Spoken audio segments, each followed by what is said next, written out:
Welcome back, my lovely students. This is your mentor Priya ma'am. And as I've already told you that I will be making you strong in English and will bring about a lots of fluency by discussing with you lots of make sentences, lots of paragraphs and next we will be doing some speeches also. So today I have decided to teach you some idioms.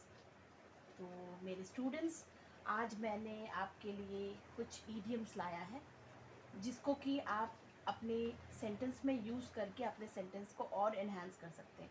तो every day मैं कुछ नया try करने की कोशिश कर रही हूँ, थोड़ा थोड़ा करके आपको एज अ ट्रेलर दिखा रही हूँ, ठीक है. और उसके बाद हम लोग इसको इलेबोरेटली करेंगे.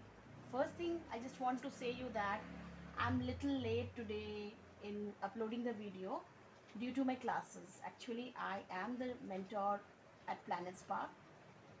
That is the wonderful public speaking platform where lots of students join me. और उसके भी अलावा मेरा ये मानना है, मैं अपने स्टूडेंट्स को ये सिखाती हूँ जब मैं 1-on-1 क्लास लेती हूँ कि आपको कॉन्फिडेंटली बात करना है, किसी से डरना नहीं है. हमेशा ये सोचना है कि आप भी सुपीरियर हो, आपके सामने जो बात कर रहा है उसके मुकाबले आप भी बात कर सकते हो. और मैं तो कहती हूँ मेरे सामने किसी को भी खड़ा कर दो, यूएसए के प्रेसिडेंट को भी खड़ा कर दो या इंडिया के किसी वर्ल्ड के किसी भी लोगों को जो इंग्लिश बोल सकते हैं खड़ा कर दो, मैं बात कर लूँगी. इसका मतलब this is the confidence and I want you people also to bring this confidence in you. So let's begin. Okay, so idioms, I will do some idioms.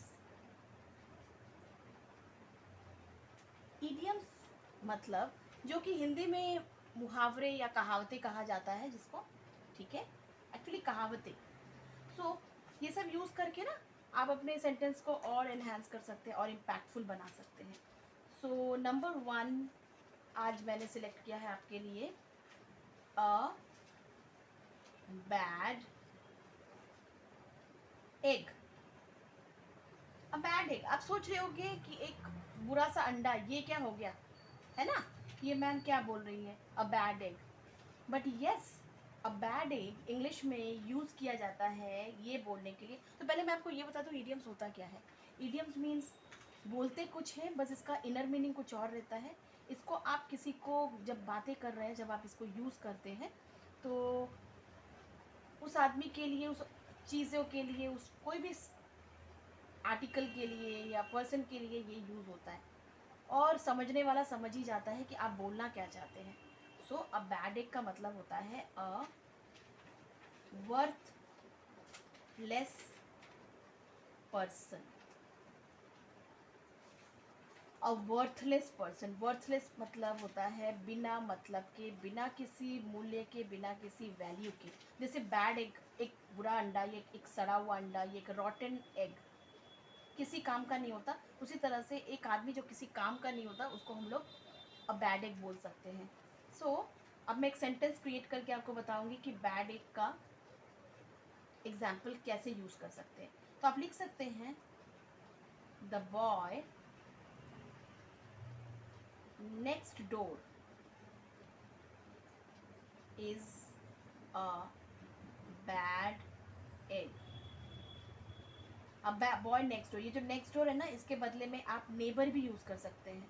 In my neighbour यानी बॉय मेरे बगल में जो रहता है, next door यानी मेरे बगल में रहता है, मेरे पड़ोस में रहता है, इज़ अ बैड एग, वो एक बुरा अंडा है, यानी वो एक वर्थलेस पर्सन है. यानी झूठ मूठ का बैठा रहता है घर पे, कोई काम धंधा नहीं करता, पढ़ाई भी ठीक से नहीं करता. तो ठीक है, तो समझ में आ रहा है. जब आपको लगता है कोई आदमी वर्थलेस है, बेकार का है, तो आप बोल सकते हो that person is a bad egg. Coming to number 2, couched potato.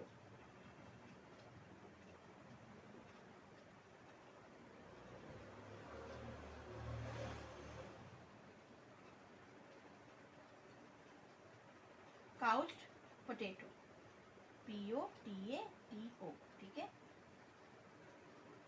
So that means couch potato मतलब, काउच का मतलब क्या होता है, एक सोफ़ा या फिर एक काउच जिसपे हम बैठते हैं. तो एक पोटैटो जैसा, पोटैटो को अगर एक काउच पे रख दे तो कैसा लगेगा, फूला हुआ सा. है ना, यानी बेमतलब का बैठा हुआ, आइडल मैन। तो इसका मतलब जब भी कोई लेजी पर्सन है, वर्थलेस नहीं, काम तो करता है बट फिलहाल वो लेजी है, बहुत लेजी है, तो अ लेजी पर्सन के लिए हम लोग, एन इनएक्टिव पर्सन के लिए हम लोग वो काउच पोटैटो यूज़ कर सकते हैं, ठीक है। Suppose let me give you a sentence example. तो मैं किसी फ्रेंड को बोल रही हूँ या एक मदर अपने बच्चे को बोल रही है, don't be a couched potato, just go and finish your work, ठीक है। मम्मी ने बोला don't be a couched potato Ravi, don't be a couched potato Sneha, just go and finish your work, यानी एकदम काउच पोटैटो मत बनो, लेजी पर्सन मत बनो, जाओ और अपना वर्क फिनिश करो, ठीक है। Coming to number 3, what is number 3 now? Number 3 is break the ice.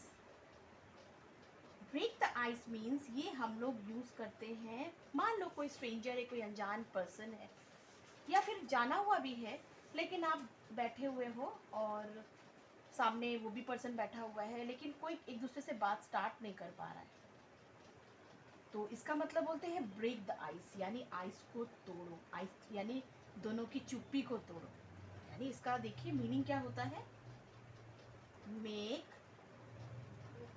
people related with each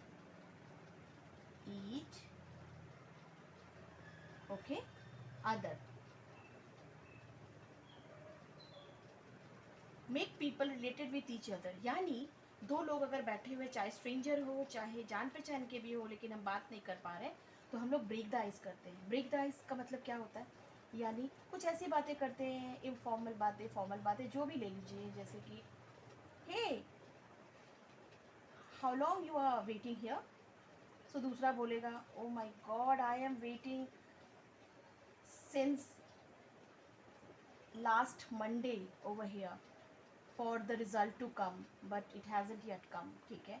यानी आप कितने देर से वेट कर रहे हो यहाँ पे, कोई बोल सकता है मैं 10 मिनट से वेट कर रहा हूँ, दुकान अभी तक खुली नहीं है, the shop is not yet opened, so these are the things, यानी दोनों पर्सन ने बातें की, उसके बाद एक दूसरे का नाम वाम पूछा, तो ब्रेक द आइस टूटा और दोनों एक दूसरे से रिलेट करने लगे, बातें करने लगे, ठीक है।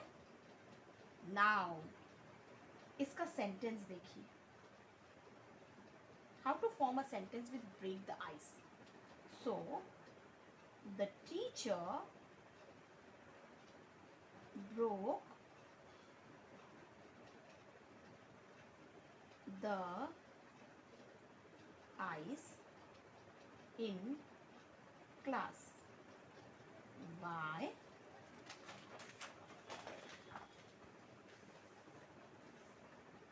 asking the hobby of the students। मैं आपको समझा रही हूँ। The teacher broke the ice in class। Teacher ने आइस को ब्रेक किया था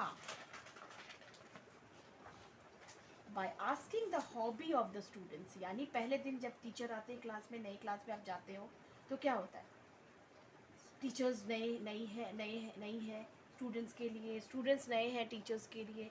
इसका मतलब क्या होता है कि वो बच्चे डरते हैं टीचर से, या टीचर्स को भी लगता है कि मैं कैसे स्टूडेंट्स को बताऊं कि मैं नॉर्मल हूँ, या फिर आपको डरने की ज़रूरत नहीं है, हम बहुत अच्छी से क्लासेस करेंगे। तो इसका मतलब टीचर ने आइस ब्रेक किया, क्या पूछकर, हॉबीज़ पूछकर।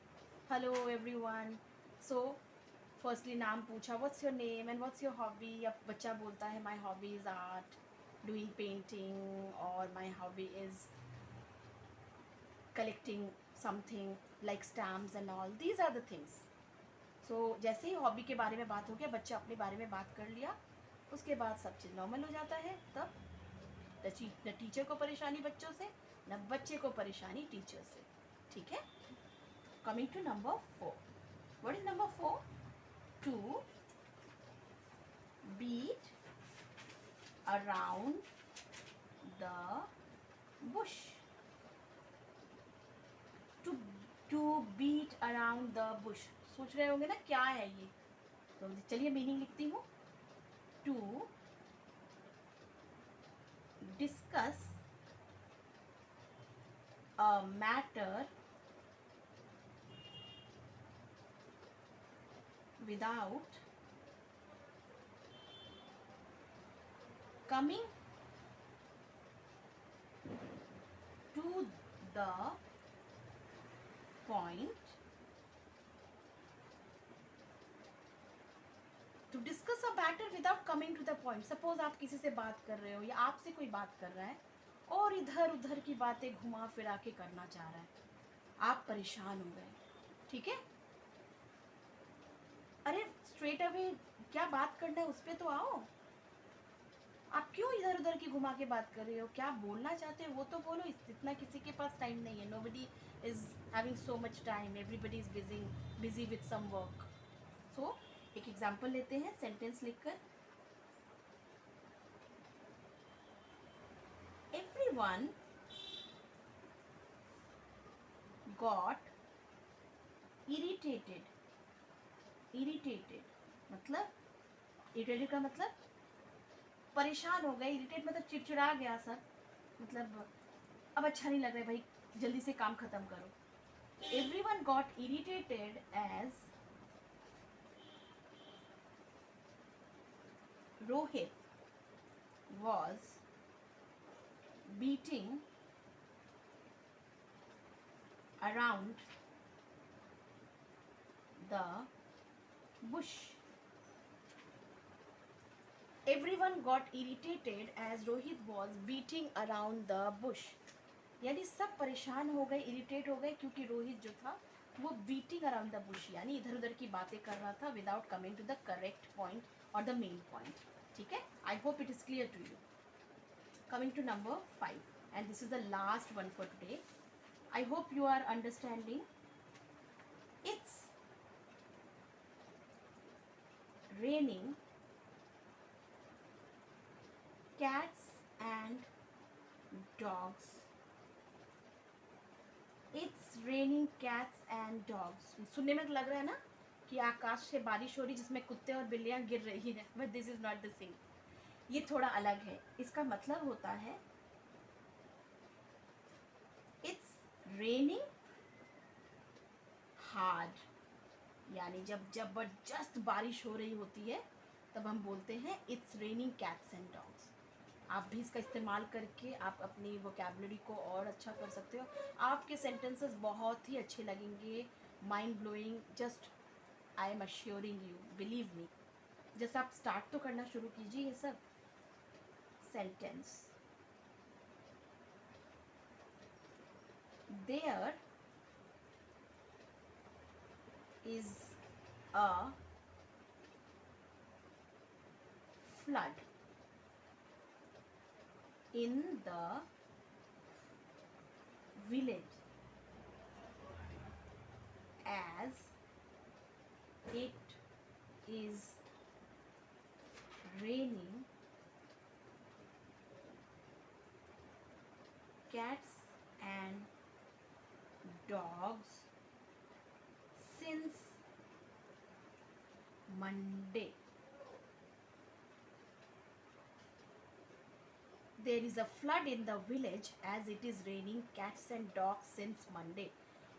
गांव में बाढ़ आ गई क्योंकि मंडे से लगातार तेज बारिश हार्ड बारिश हो रही है. तो it is raining cats and dogs मैंने यूज़ किया. आप इतना बोलोगे तो लोगों को समझ में आ जाएगा आप भारी बारिश के बारे में बात कर रहे हो.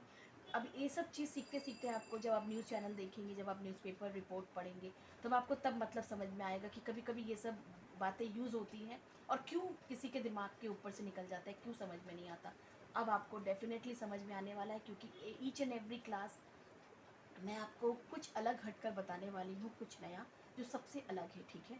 तो क्योंकि सब इस्तेमाल करते हैं नॉर्मल वर्ड्स, बट मैं आपको सिखाऊंगी कैसे यूनिक वर्ड्स इस्तेमाल करके, जो बहुतेरे यूज़ नहीं होता है, आप उसको इस्तेमाल करके अपने आपको बहुत एक्सप्रेसिव बना सकते हैं। जैसे बीट अराउंड द बुश, यहाँ पे बीटिंग अराउंड द बुश मैंने किया था। यहाँ पर जैसे नंबर 1 में था अ बैड एग, ये बैड एग जो हो गया यूज़ कर दिया था मैंने। काउच पोटैटो में don't be a couched potato, सब जगह मैंने यूज़ किया है। और break the ice, the teacher broke the ice, broke the ice break की जगह में क्यों हुआ, क्योंकि ये पास्ट टेंस में टीचर ने किया था, तो ये हो गया ब्रोक द आइस। तो I think students it is clear to you now, ठीक है। So here I just want to end the class and by saying you bye bye for today. And आप बस प्रैक्टिस करते रहिए, video watch करते रहिए, ताकि आपको ज़्यादा से ज़्यादा समझ में आए।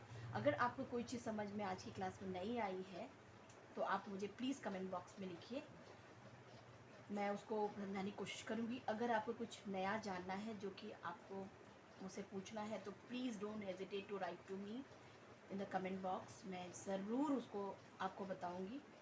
और वीडियो देखते रहिए, आपको समझ में आते रहेगा। बस इतना कीजिए कि मेरे चैनल को, प्रिया एस ट्यूटोरियल को लाइक, कमेंट, शेयर और सब्सक्राइब करते रहिए। बेल आइकन को हिट कीजिए ताकि जैसी वीडियो अपलोड हो आपको पहुंच जाए, आप उसको पढ़ सकें। और शेयर करने के लिए इसीलिए कह रही हूँ क्योंकि मैं चाहती हूँ कि मेरी जो नॉलेज है मैं ज़्यादा से ज़्यादा लोगों तक पहुँचा सकूँ, ज़्यादा से ज़्यादा लोग इसका फ़ायदा उठा सके, ताकि हर कोई अच्छे से इंग्लिश बोल सके। Till then bye bye students, love you all.